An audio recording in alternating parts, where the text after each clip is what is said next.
Hey,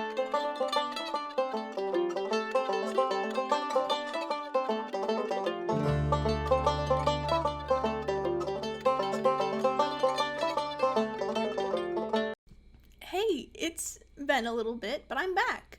I I don't know how long this video is going to be just because I've got to record the voiceover while my roommate is out, so I I apologize if it's a little short or if I sound a little rushed, but uh for the most part, this video is going to be a cleanup. I've gone back and touched up some of the really awesome work Mike did for me in the last episode, as well as redoing a bunch of the stuff that I've made previously and just general cleanup of the stuff that didn't get cut. It's a bit all over the place if I'm if I'm being honest. But it's all work that needed to get done. For example, I go in and rip out that viewing platform by the flamingos and completely replace it with a plaza instead because it just made more sense realistically instead of having a building that was obligatory to pass through to reach the other side.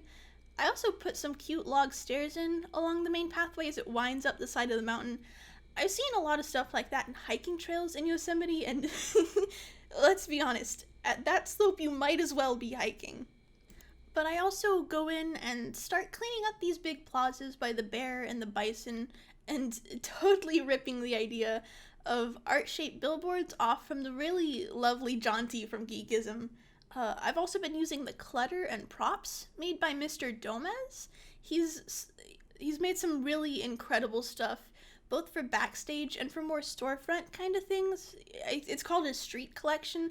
Totally check it out on the workshop. I'll put a link down in the description. But with that, I'll go ahead and let the time lapse show you the rest of the details. Let's jump into my little talk because I know that's what you're really here for. I'm going to be doing something a little different today. I know I usually do nature talks in Little Eden, but I want to talk a bit about game design in this episode, and that's what I'm majoring in college, so you can imagine I'm pretty passionate about it too. Arguably more than plants and ecology, but that's a topic for a different video. Specifically, I want to talk about emergent gameplay. Well, it's exactly how it sounds. It's the complex situations and elements that emerge from the interaction of relatively simple gameplay mechanics. So, for example, the way that rain makes rocks in Breath of the Wild slick and harder to climb is an emergent gameplay element. Rain and climbing combine to create more complex interaction. In Metal Gear Solid The Phantom Pain, emergent gameplay can be seen as enemies will put on helmets if you rely too much on headshots to take them out.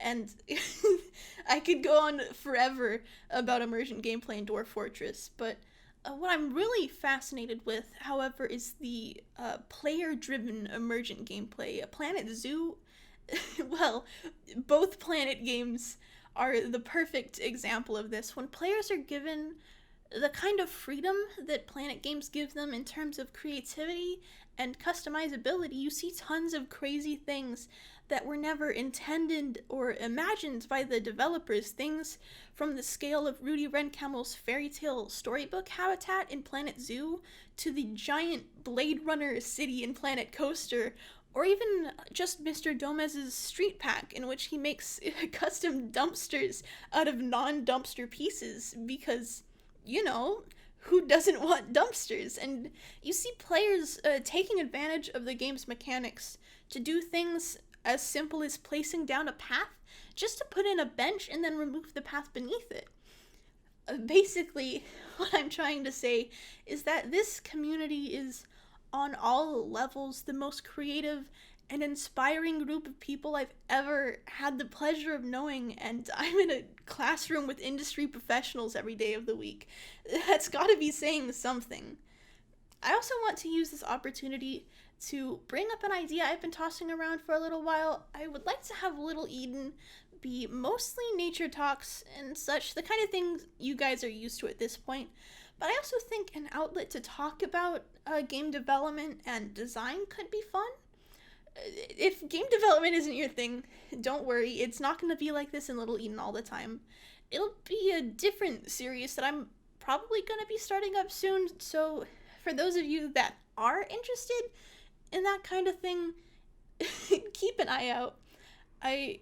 It's exciting, at least for me, but that's just because I like talking about things I'm passionate about, so I'm a little biased.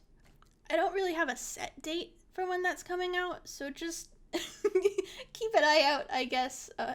With that, though, I'm going to jump into a really small real-time portion just to show you all the little detailing I've done, because I think the time-lapse doesn't really show that off too well, so I'll be right back with that. And I'm back! As you can see, I've really started sprucing the place up, no pun intended. This whole area was totally blank last time, but I've gone and filled it up, and though it's still kind of a work in progress, I think it's definitely getting there. I'm really happy with it. I don't think I've shown off this building in the back here either. This is the staff area and viewing for the pronghorns, though I haven't actually put the pronghorns in yet, but otherwise I'm pretty happy with it.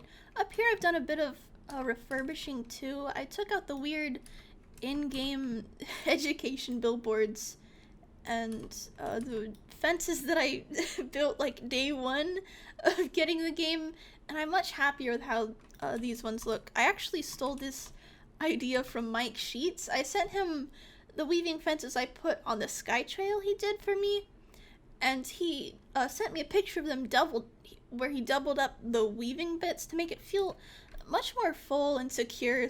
I'm also leaning much more heavily into the kind of rustic, naturalistic feel. I think it fits much better with Little Eden than whatever I was doing before. This little shade area I think is the perfect example of this. I used the African air plants, I think they're called, to weave between these sticks to make what I think is a really cute and fitting shade thingy. This next area is another plaza I've been touching up a little bit. I put in some plants, some mulch, and this little log retaining wall, but that's about it. It definitely needs a lot more until it's totally finished, but so far I'm pretty happy with it.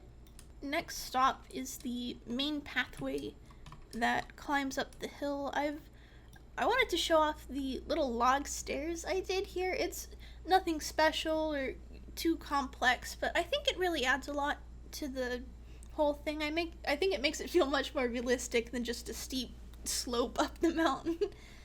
Down even farther, this is where you'll see I ripped out the old flamingo viewing building that just didn't make sense. It just wasn't doing it for me. I'm much happier with this little plaza though, but again, I think it needs some final touches before it's finished. I've kind of set up the foundation of a lot of things and then put detail into things that were already finished this episode. It's all over the place, but I don't know. I'm happy with the work I've done.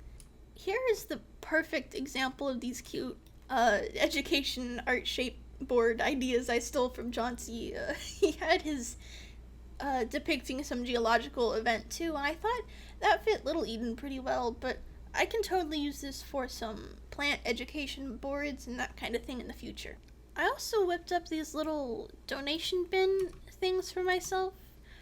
Their donation bins aren't necessary in Sandbox, thank God, but I still thought it might be fun to have something like this, just to add a little realism. I think I'm still not totally sure if I'm gonna use them, but I made them. I thought I'd show them off.